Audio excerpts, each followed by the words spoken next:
الحمدللہ وکفا وسلام علی عبادہ الذین اصطفیٰ اما بعد فاعوذ باللہ من الشیطان الرجیم بسم اللہ الرحمن الرحیم یا حی یا قیوم ایاک نعبد و ایاک نستعین برحمتک استغیث اللہم صلی علی سیدنا محمد وعلی آل سیدنا محمد وبارک وسلم۔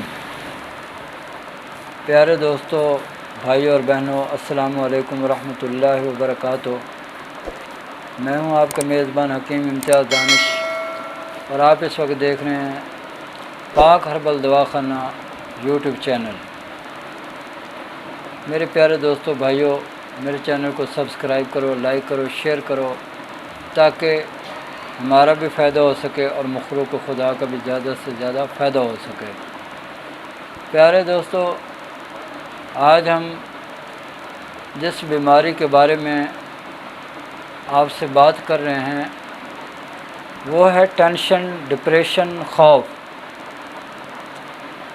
دراصل ٹینشن، ڈپریشن، خوف ان لوگوں کو آتا ہے جن کے مزاج میں خشکی، سردی بہت زیادہ ہو جاتی ہے، مزاج میں سوداویت کا غلبہ ہو جاتا ہے، معدے میں تیزابیت گیس ہوتی ہے، اور یہ جو مریض ہوتا ہے یہ ہر وقت انتہائی بے چین، بے قرار ہوتا ہے۔ بعض دفعہ تو یہ کہتا ہے کہ میرے ہاتھ پاؤں کے تلیاں جو ہیں وہ جل رہی ہیں۔ دراصل وہ تیزاب کی وجہ سے، تیزابیت کی وجہ سے جل رہی ہوتی ہیں، اور ان کی جو دماغ میں خشکی ہے وہ بہت زیادہ بڑھتی جاتی ہے، اور ان کی دوسری نشانی یہ ہوتی ہے کہ ان کے چہرے کے اوپر سیاہ چھائیاں پڑ جاتی ہیں۔ خاص طور پر آپ ان کے ماتھے پہ دیکھیں گے، ناک پہ دیکھیں گے، گالوں پہ دیکھیں گے، آنکھوں کے قریب دیکھیں گے تو سیاہ حلقے پڑے ہوں گے، سیاہ چھائیاں ہوں گی، اور ان کے بالوں میں بھی سکری خشکی بہت زیادہ ہوتی ہے۔ دراصل یہ جو مریض ہوتے ہیں یہ خشکی سردی کے مریض ہوتے ہیں، سوداویت کا غلبہ ہوتا ہے، جس کی وجہ سے ان کے لیے یہ پریشانی بن جاتی ہے، اور بعض دفعہ یہی مزاج بگڑ کے جو ہے عضلات غدی بن جاتا ہے، پھر یعنی کہ خشک سردی کے بجائے خشک گرمی میں کنورٹ ہو جاتا ہے۔ اس وقت ان کی کنڈیشن اور بھی زیادہ خراب ہو جاتی ہے۔ یہ مالی خوریہ، وہم، وسوسہ، اس طرح کی بیماریوں میں یہ گھر جاتے ہیں۔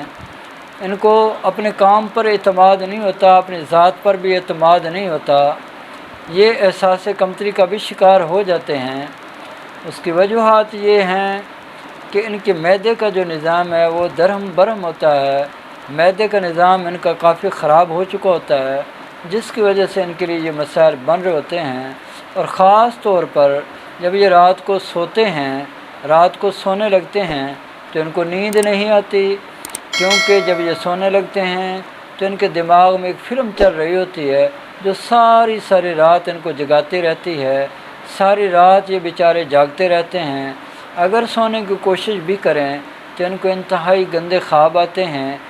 ایسے لگتا ہے کہ جیسے ان کے سینے پر کوئی چڑھ گیا ہے، ان کی گردن کو دبا رہا ہے، یا ان کو جو ہے گندے پانی کے خواب آتے ہیں، میلے کچیلے پانی کے خواب آتے ہیں، یا سانپ ان کو نظر آتے ہیں، سیاہ سانپ نظر آتے ہیں، یا بعض دفعہ ان کو سیاہ چیزیں نظر آتی ہیں، جس کی وجہ سے یہ خوفزدہ ہو کر اٹھ بیٹھتے ہیں اور ان کو نیند نہیں آتی، اور یہ دنیا کے سب سے بڑے مریض اپنے آپ کو سمجھتے ہیں کہ دنیا کا سب سے بڑا مریض جو میں ہوں، اس لیے یہ پریشان ہوتے ہیں۔ وجہ کیا ہوتی ہے؟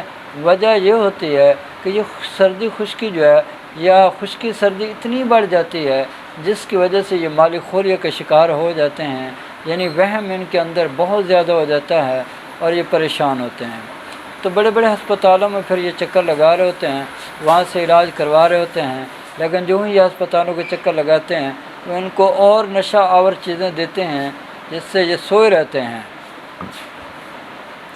اب سوئے رہنے سے تو علاج نہیں ہوتا، بلکہ علاج تو وہ ہوتا ہے جو مرض کو ختم کرے، تو اس لیے مرض کو ختم کرنے کے لیے کوشش کرنی چاہیے، اور ایسی میڈیسن استعمال کرنی چاہیے جو مرض کو جڑ سے ختم کرے۔ تو میرے پیارے دوستو بھائیو، ہم جس بیماری کے بارے میں بات کر رہے ہیں وہ مالی خوریہ، وہم ہے، توہم پرستی ہے، تو ہم نے اس کا علاج کرنا ہے۔ تو اس کے علاج کے لیے آپ جو ہے 5 ملین وہ آپ نے صبح شام 1000 ملی گرام کا کیپسول استعمال کرنا ہے۔ اکثر سوزش جو ہے وہ دن کے وقت آپ نے پانی کے ساتھ استعمال کرنا ہے، اور اس کے ساتھ ہی جوارش کمونی جو ہے وہ رات کو سوتے وقت چھوٹی آدھی چمچ استعمال کرنی ہے۔ انشاءاللہ تعالی اس سے آپ کو بہت زیادہ افاقہ ہوگا اور آپ کا مرض ہمیشہ ہمیشہ کے لیے ختم ہو جائے گا۔ اور ان لوگوں کو جو ہے سالن میں جو ہے کدو، ٹینڈا، شلجم، گاجر، مولی استعمال کرنی چاہیے، اور اس میں ادرک، لہسن، کالی مرچ، پودینہ جو ہے وہ مسالہ، گرم مسالہ کے طور پر استعمال کرنی چاہیے۔ انشاءاللہ مریض ٹھیک ہو جائیں گے۔